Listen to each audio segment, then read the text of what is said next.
Por este mês de outubro, haja vista que, desde 2017, o governo de Alagoas, através do Enio Lins, da imprensa oficial, já incluíram Delmiro nas celebrações do bicentenário de Alagoas, com uma série de atividades, desde 2017. Então, foi publicado, inclusive, a coleção do jornal Correio da Pedra, e outras atividades foram realizadas aqui na cidade e em Maceió. E dando sequência, no mês, que nós temos a data forte de 10 de outubro, que é uma data que para todos nós aqui de Delmiro é uma data muito forte, porque é a data que registra o seu assassinato, que na última quinta-feira foram os 102 anos do assassinato de Delmiro Gouveia. Essas instituições, o governo do estado, trazer para Delmiro Gouveia essa atividade. Falar de Delmiro, são muitos os aspectos. Eu fiz um recorte, eu fiz uma escolha, porque aqui vai ser uma fala mais breve. Eu escolhi falar dos 15 anos de sua presença no sertão alagoano.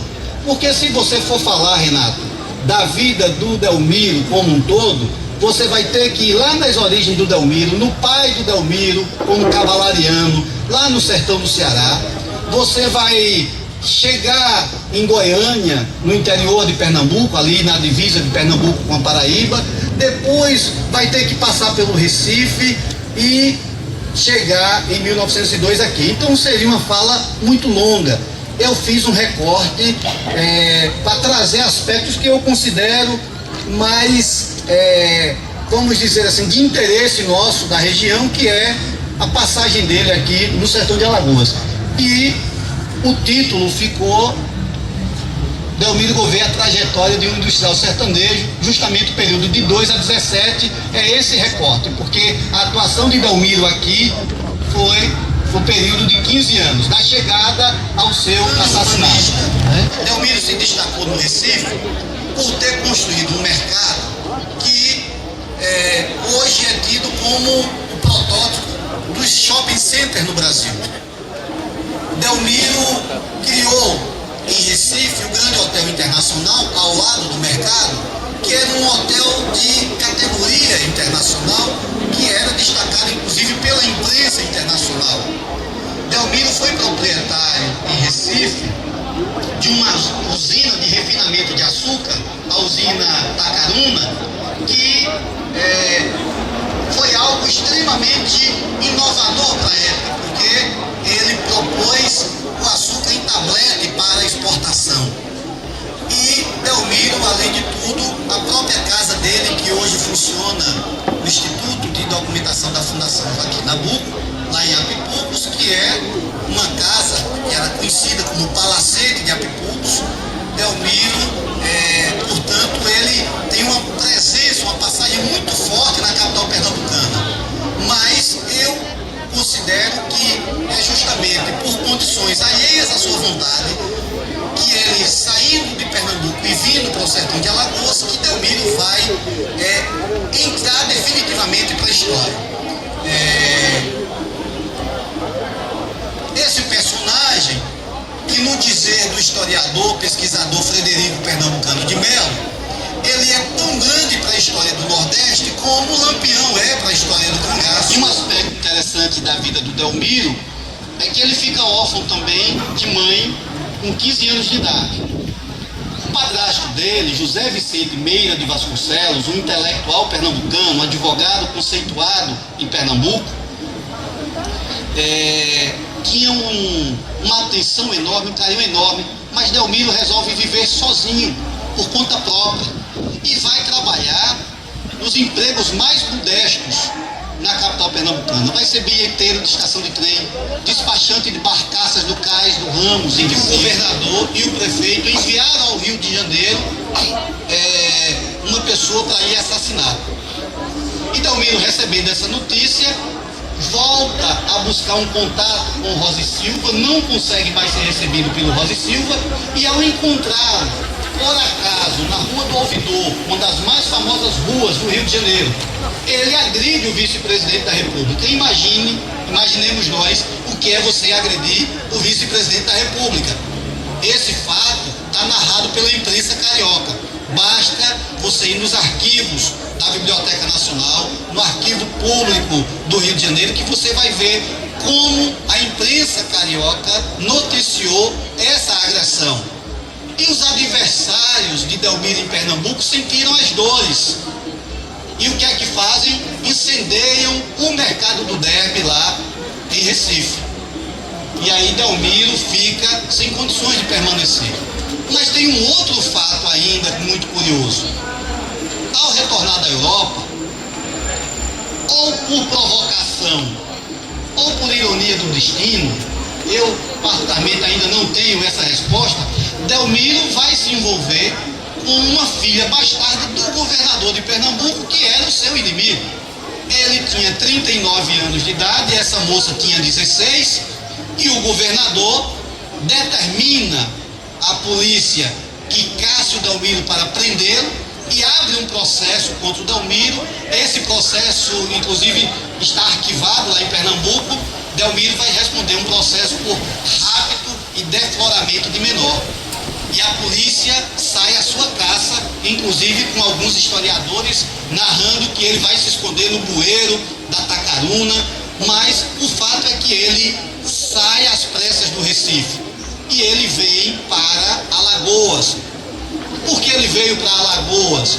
Um dos aspectos que o levaram a vir para Alagoas foi a sua relação com o então governador de Alagoas, que era o Euclides Vieira Malta, um sertanejo de Mata Grande, casado com a filha do barão de Traipu, que chefiou uma oligarquia política aqui no estado de Alagoas. Ele comandou o estado de 1900 a 1912. Era revezando entre ele e o irmão o governo de Alagoas. E ele era muito amigo de Delmiro. Vai contrapor também ao fanatismo religioso do padre Cícero, da região do Juazeiro. E principalmente muitos pesquisadores vão contrapor a obra de Delmiro aqui no sertão alagoano ao cangaço, principalmente ao bando de Lampião.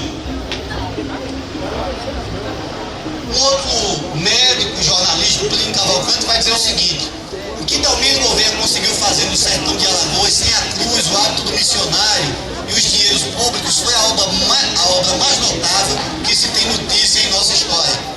Plínio Cavalcante também esteve aqui. 30 dias depois do assassinato de Delmiro Gouveia, ele realiza uma conferência na Sociedade Nacional de Agricultura. O segundo foi o Rio, quando Delmiro visitou a cachoeira de Paulo Afonso e vislumbrou ali a possibilidade de gerar energia e mais.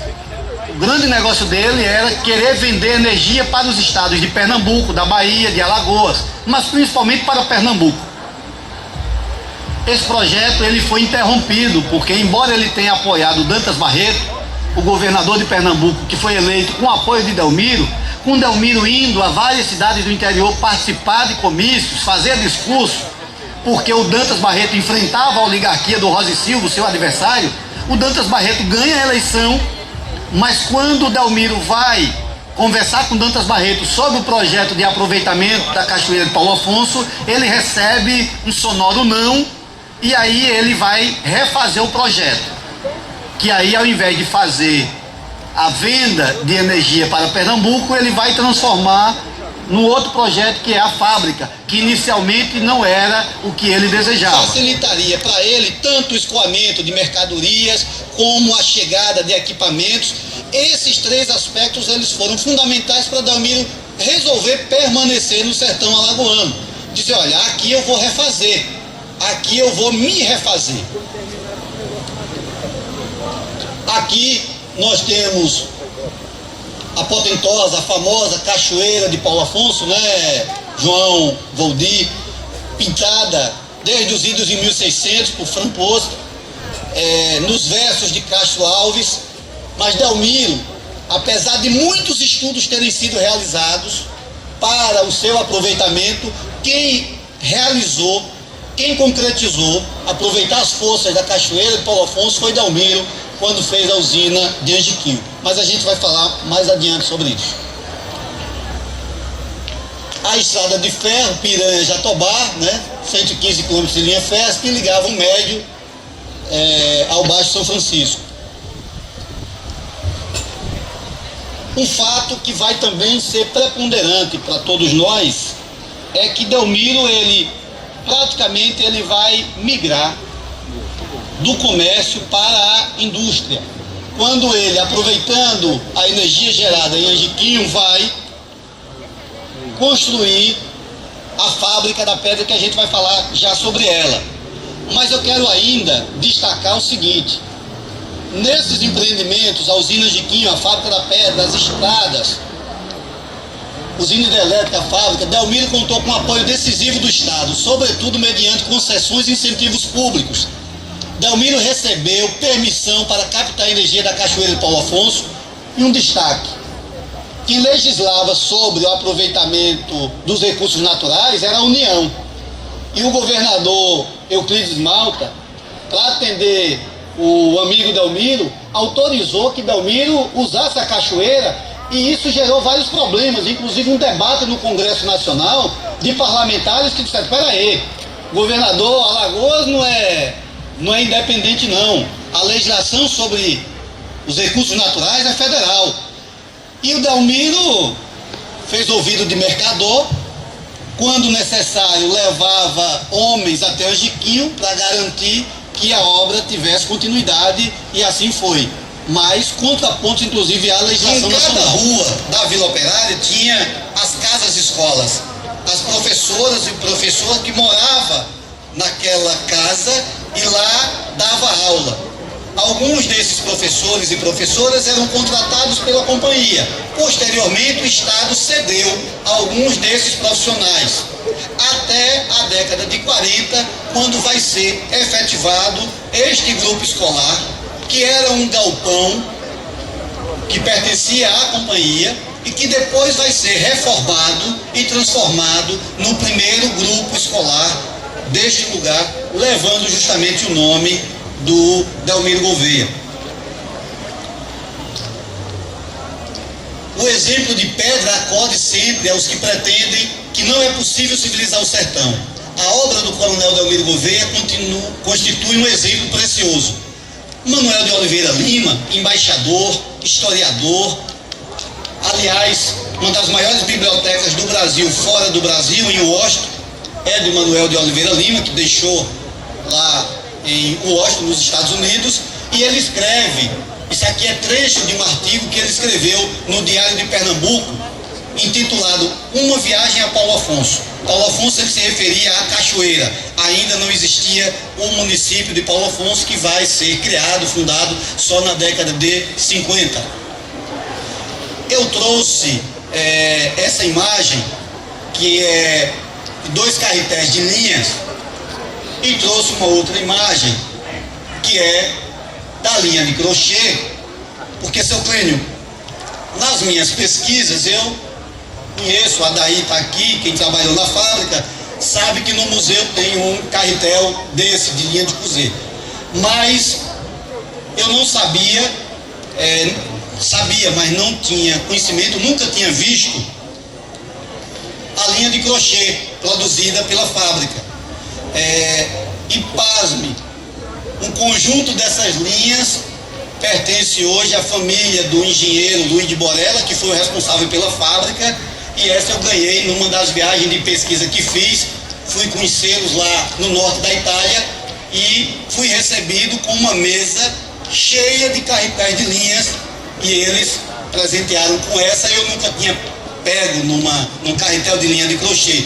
E por que eu trouxe a linha para mostrar? Porque pouca gente sabe que a fábrica até 1930 produzia linhas, e que só após 1930, com a negociação dos irmãos Menezes e companhia com a Martini Cottons, que era a principal concorrente da fábrica da pedra, da linha Estrela, é que vai haver uma alteração que vai perpassar até o fechamento da fábrica da pedra, quando a fábrica, em 2 de novembro de 1929, é assinado um contrato dos irmãos Menezes com a Martini Cottons, em que, a partir daquela data, pelos próximos 10 anos, a fábrica não poderia mais produzir linhas. Entregaria à concorrente as máquinas em atividade. e um conjunto de máquinas novas que estavam no pátio da fábrica foram transportados para a filial desta empresa em São Paulo. E as máquinas que estavam aqui vão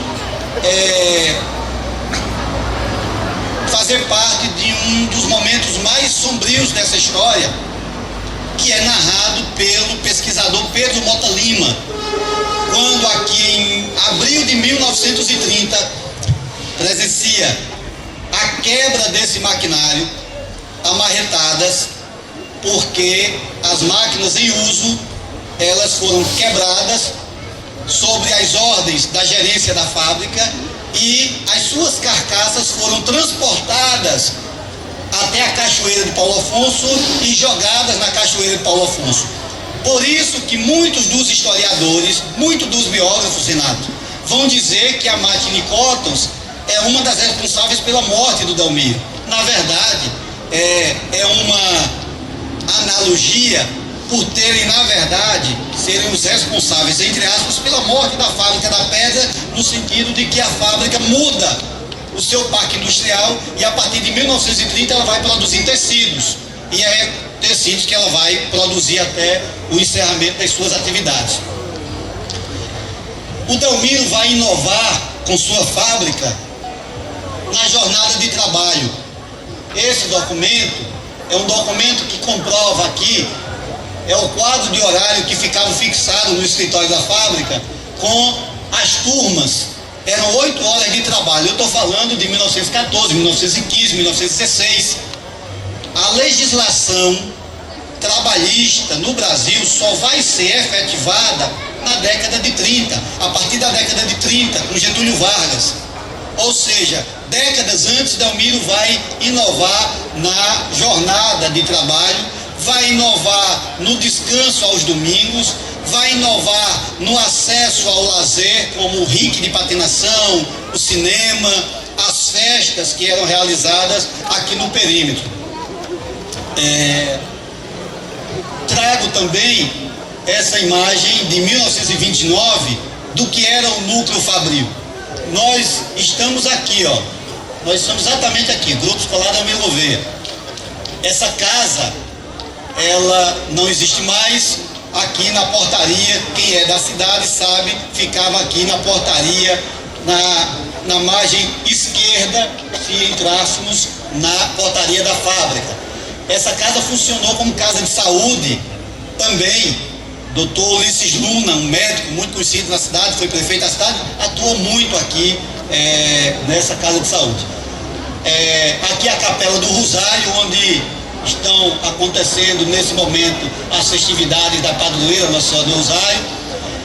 Aqui, exatamente essa rua aqui, nesse período era Rua do Progresso, por trás Rua do ABC.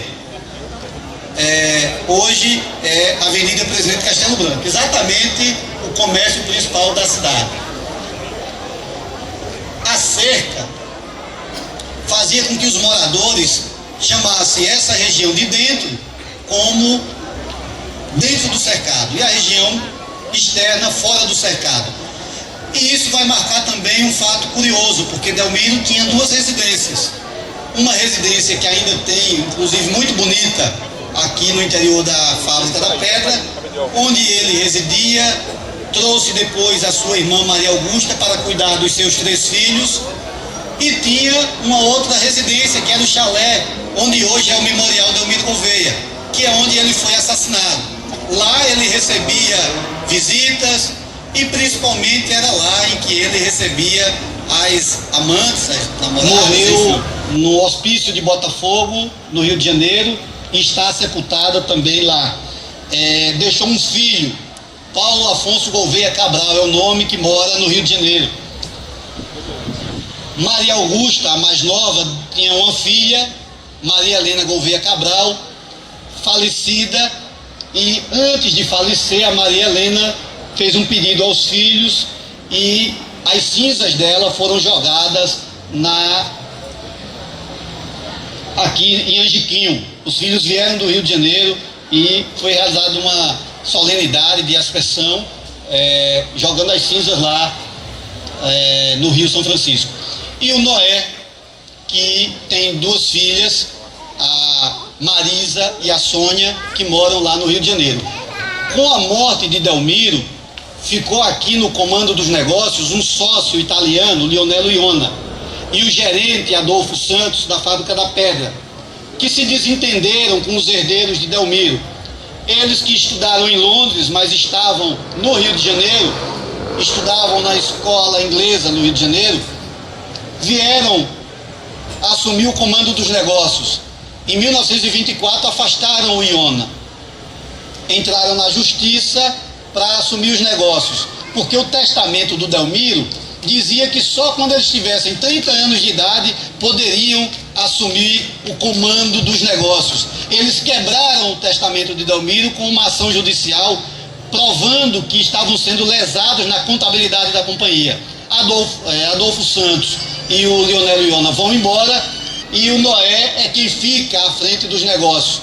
1924, 1925, uma grande crise econômica atinge de cheio a Fábrica da Pedra. 1926, eles tentam, com o apoio do governo federal, financiamento do Banco do Brasil, mas não conseguem segurar mais o empório deixado pelo pai e vendem a Companhia Agrofabril Mercantil para um grupo de Pernambuco, que eram dois irmãos, Vicente e Luiz, que adquirem em 1927 e aí até 1986 eles comandam aqui a Companhia Agrofabril Mercantil. Essa foto que remonta muito à cena última de Delmiro, porque ele estava por volta das 20h30, lendo o jornal na varanda do seu chalé, repito, onde hoje é o memorial, lendo o jornal quando ele é alvejado, né, assassinado. E aí eu comecei com o historiador Frederico Pernambucano de Mello e vou retomar ele, porque ele diz que na noite de 10 de outubro de 17, o passado matava o futuro, ou seja, ele dizia que com a morte de Delmiro, os sertões do Nordeste deixou de avançar significativamente na perspectiva de que novos empreendimentos fossem realizados. Eu vou ficar por aqui porque, se for falar do Delmiro, a gente vai se estender muito mais.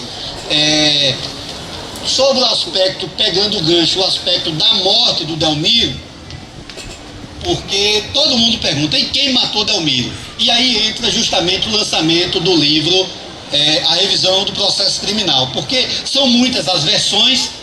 En passant, a versão oficial, que é desfeita com o trabalho do Sapucaia, do Moacir Santana e do Antônio Aleixo, no processo oficial, dois autores intelectuais, José Rodrigues de Lima e Sá, chefe político do município de Piranhas, e José Gomes de Jatobá. Os dois eram primos. No processo são atribuídas a eles a autoria intelectual. E a autoria material, três: Rócio Moraes, Antônio Félix e José Inácio Pia. Dois desses está comprovado nesse trabalho do Sapucaia, do Antônio Aleixo, e que vocês terão a oportunidade de ler com mais detalhe nesse livro, que nada tiveram a ver com a morte de Delmiro. Dois desses estavam na noite de 10 de outubro de 17 em Propriá, Pernambuco, e prova que estavam lá. O Rócio Moraes, que foi o último a falecer, teve a arcada dentária quebrada. Aqui funcionou um galpão que várias sessões de torturas foram realizadas. Morreu com as marcas dos cortes deferidos nas suas costas. Morreu com uma cicatriz que a ele, né, deixou uma marca muito forte. Teve o pênis cortado. Esse livro desmonta essa tese, pelo menos da autoria material. E aí, ao desmontar essa tese, traz tudo à tona, né? Então, se não foram eles, quem foram? O livro aponta um caminho. Eu não vou dizer, porque aí o presidente da imprensa oficial vai ficar chateado porque ele quer que todo mundo aqui compre o livro para poder ler. Eu não vou dizer o que é que está, mas eles apontam ali. Eles apontam. É uma tese que tem muita força, mas existem várias outras.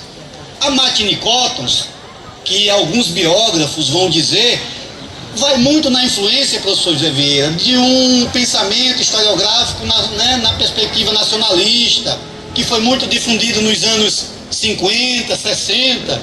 Então, você pega Tadeu Rocha e ele vai escrever um livro, né?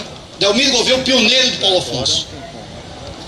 Você vai pegar Francisco Magalhães Martins, que vai escrever uma outra obra extraordinária, que vai também nessa perspectiva. Mas, na verdade, a Matinicottons, ela fez uma cerrada disputa de mercado com a fábrica, né, da pedra. Essa tese, para mim, ela não tem força. É mais um argumento de um campo historiográfico que estava em ascensão em determinado momento. Uma outra tese é que ali, ao lado do chalé onde ele foi assassinado, residia um padre dele, Firmino Rodrigues, trazido para cá por ele, para montar uma padaria. E o Firmino Rodrigues foi, inclusive, a primeira pessoa a chegar na hora em que Delmiro foi almejado pelos tiros. E o Firmino Rodrigues tinha uma filha que ia casar, estava nas vésperas do casamento. E Delmiro teria levado essa moça para Maceió para preparar o enxoval e teria tido um relacionamento amoroso com essa moça. E o noivo com o pai da moça juraram vingança. Alguns historiadores vão defender que daí está a morte do Delmiro. Outros historiadores vão dizer que nada disso, que foi o governador de Pernambuco, lá atrás daquelas histórias, o vice-presidente e o prefeito do Recife, que mandaram assassinar o Delmiro pelas circunstâncias outras lá de Pernambuco que eu já falei para vocês. Uma outra versão é do sócio Lionelo Iona, porque o Lionelo Iona, os filhos vão mostrar na justiça que estavam sendo ludibriados pela contabilidade em desfavor dos herdeiros e em favor do Iona. É uma outra tese que alguns historiadores defendem. De fato, não dá hoje para a gente afirmar, né, de onde partiu. Agora, um documento que está aí no livro, a citação a esse documento que é muito forte, é um documento da confissão do José Gomes, quando lá em Goiás, na beira da morte, ele vai chamar o padre, vai se confessar e vai dizer: olha, eu fui o responsável pela morte do coronel Delmiro Gouveia lá no sertão de Alagoas. O padre chama o promotor da cidade, o delegado, e isso é registrado em um documento. E esse documento, ele chega a Alagoas, dando conta de que o Zé Gomes era o grande responsável. Saiu daqui em 17 e viveu por lá até morrer. Portanto, gente, eu vou parando por aqui, porque é um tema que são várias as possibilidades, as interpretações do Delmiro, mas sem dúvida é um personagem que a cada dia, que a cada instante, a cada momento que a gente estuda, a gente tem ainda mais a aprender com ele, e sem sombra de dúvida ele marca a história do sertão do São Francisco, acima de tudo por suas realizações. Mais que uma fábrica de linhas, mais que uma usina de geração de energia, as transformações, na minha opinião, processadas aqui no núcleo Fabril da Pedra, principalmente no campo da educação, é que vão marcar de forma definitiva e significativa a sua passagem pelo sertão alagoano, tá bom? Veio desenrolar dessa história que inicia com o processo lá atrás, no início do século, e vai finalizar já agora no fim do século XX, quando o nosso Tribunal de Justiça reverte, dá provimento a essa revisão criminal e inocenta os dois réus.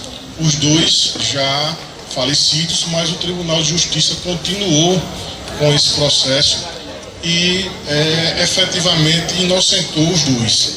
Então foi uma busca de material imenso pela família e pelos advogados da época, e nós temos que agradecer especialmente aos moradores do Sapucaia, que o secretário Enio Lins vai falar um pouco sobre isso, que foi o grande idealizador, o grande lutador desse processo, porque na verdade o Estado de Alagoas, através da imprensa e da SECOM, somente cumpriu a determinação do governador Enio Filho, que tinha há muito tempo já, desde o início do mandato, ficou sabendo dessa obra e determinou que ela fosse publicada. Nós juntamos todo o material, a imprensa oficial fez o projeto gráfico,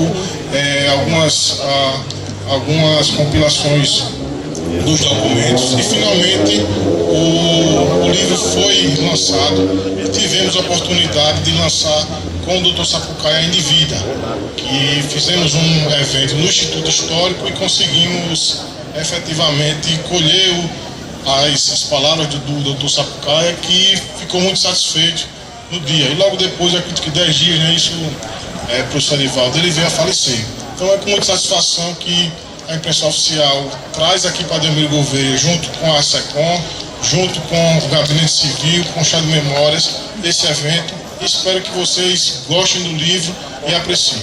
Boa noite a todos e muito obrigado. Essa figura notável que está aí,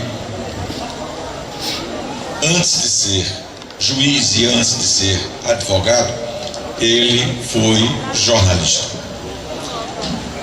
E continuou a ser jornalista até a morte dele, no dia 3 de outubro.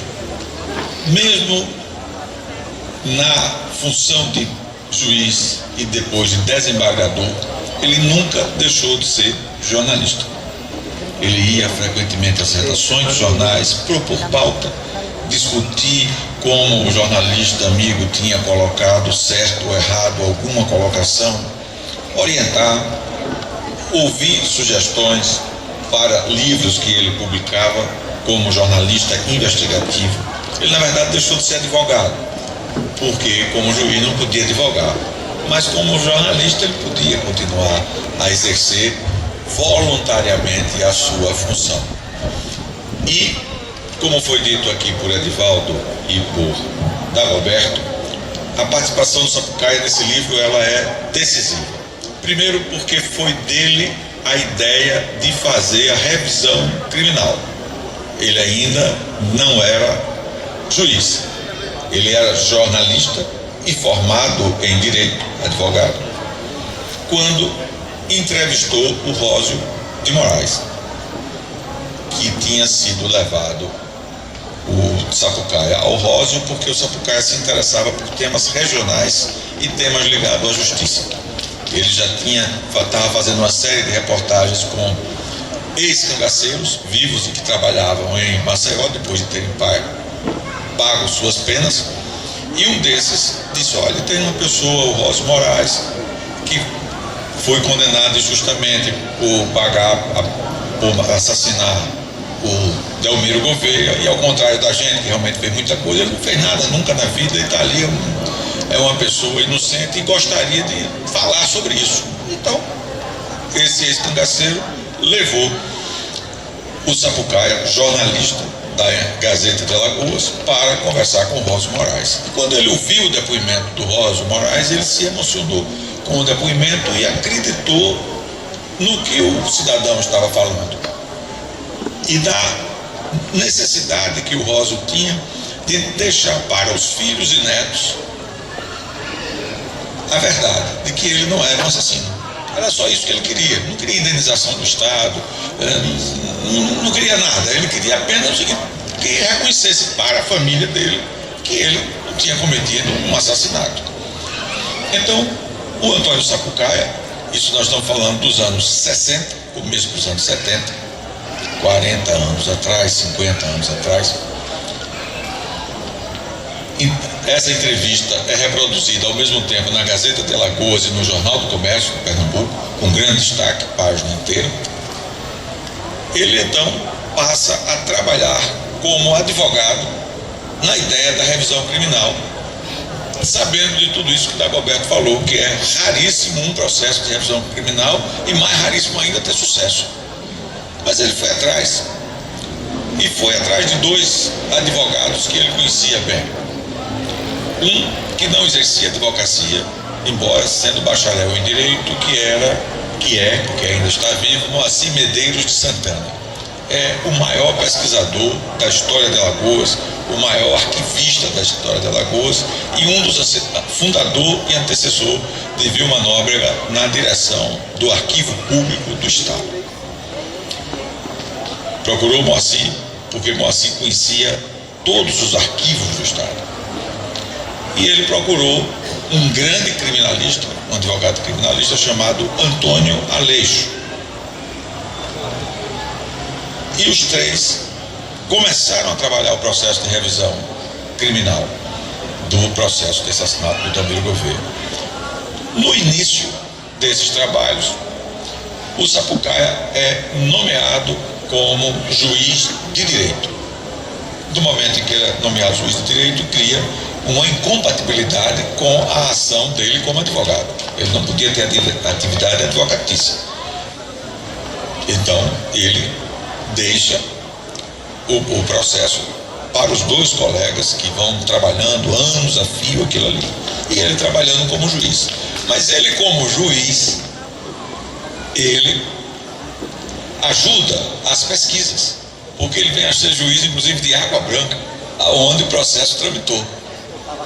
Ele estava arquivado aqui em Água Branca, que, por sinal, o cartório de Água Branca foi repositório de grandes processos, que é o processo da morte de Delmiro Gouveia e o processo da morte de Lampião, porque todos tramitaram aqui na comarca de Água Branca, que dominava essa região toda do ponto de vista jurídico. Mas, enfim, demoraram-se anos os trabalhos da revisão criminal e sai a revisão criminal numa ação também inédita que muito honra a Justiça de Alagoas. Muito honra, porque qual Tribunal de Justiça neste país já fez um processo desta ordem de revisão criminal? Eu não conheço, não digo que não exista, não conheço.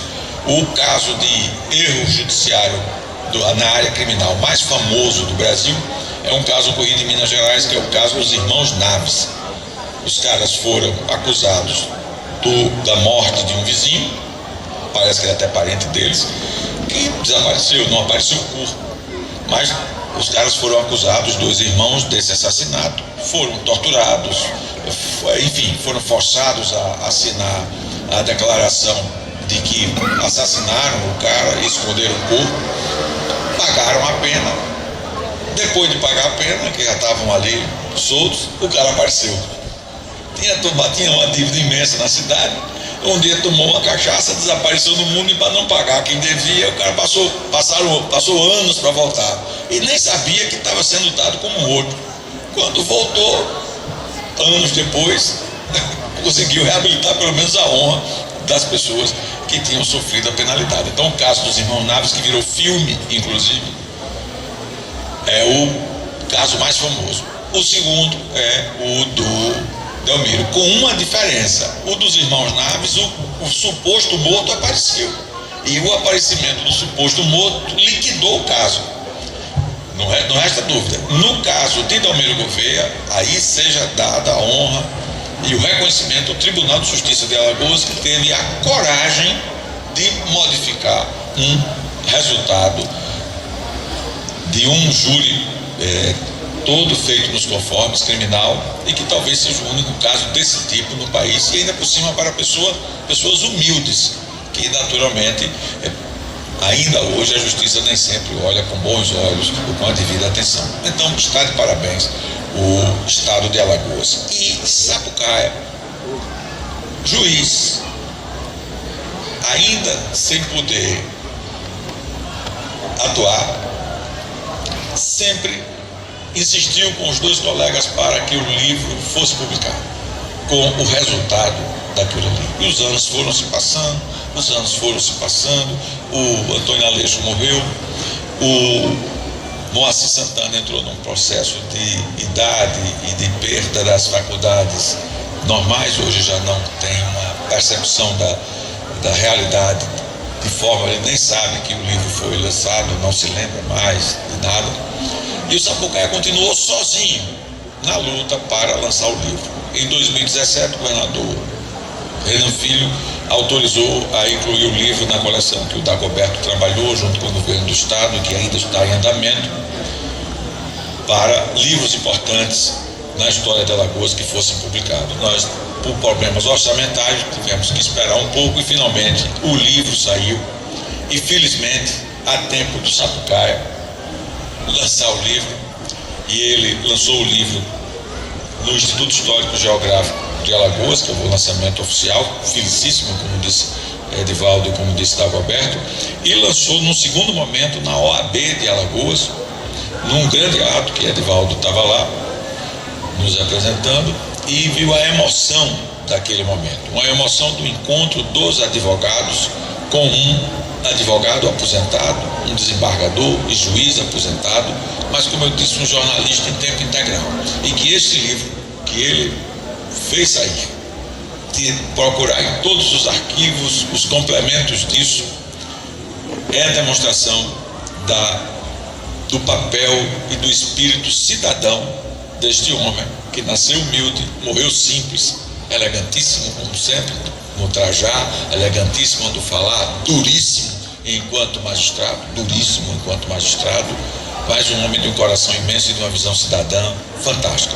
Então, hoje aqui nós estamos vindo para lançar o livro e fazer uma homenagem a Antônio Sapucaia, para o qual eu peço uma salva de palmas.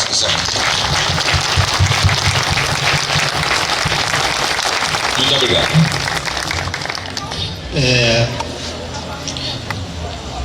Quero agradecer o suporte da organização desse evento. Foram as pessoas que tocaram esse evento, Vilma, e da forma mais carinhosa possível. Agradecer a vocês. E a hora mais interessante, eu acho, mais agradável, é porque o Estado está oferecendo agora um coffee break, né, um chá, e todos vocês estão convidados. Então, acho que a gente vai encerrar esse momento, professor Vieira, com esse coffee break que está sendo oferecido a partir de agora aqui. Boa noite a todos, boa noite a todas. Muito obrigado pela presença.